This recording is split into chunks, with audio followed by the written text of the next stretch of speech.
বিশ্বনবী মসজিদে নববীতে নামাজ পড়ছেন। তিনি আল্লাহু আকবার বলে নামাজ শুরু করলেন, কেরাত পড়লেন, রুকু করলেন। রুকু থেকে দাঁড়িয়ে বিশ্বনবী পড়লেন সামি আল্লাহু লিমান হামিদা। পেছন থেকে সাহাবারা পড়ল রব্বানা ওয়ালাকাল হামদ। এক সাহাবী বাড়িয়ে অতিরিক্ত পড়লেন হামদান কাসীরান তাইয়িবান মুবারাকান ফি।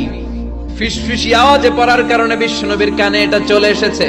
নামাজের পর বিশ্বনবী বললেন, আমি রুকু থেকে দাঁড়িয়ে পড়েছি সামি আল্লাহু লিমান হামিদা। তোমরা পড়ার কথা ছিল শুধু রব্বানা ওয়ালাকাল হামদ। কে যেন একজন ফিসফিস আওয়াজে পড়েছো হামদান কাসীরান তাইয়িবান মুবারাকান ফি। কে পড়েছো? দাঁড়াও। কোন সাহাবী দাঁড়ায় না ভয়ে।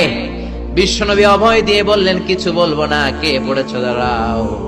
এক সাহাবী দাঁড়িয়ে বললেন, ও নবী আমি পড়েছি। বিশ্বনবী বললেন, এটা তো আমি শিখাই নাই, কই পাইলা, কেন পড়ছো? সাহাবী বলে, নবী গো, আল্লাহর তাসবিহ অল্প পড়লে আমার পোষায় না, এই জন্য আমি একটু বাড়িয়ে পড়েছি। আল্লাহু আকবার। বিশ্বনবী বললেন, ভয় পেও না, বিচলিত হয় না।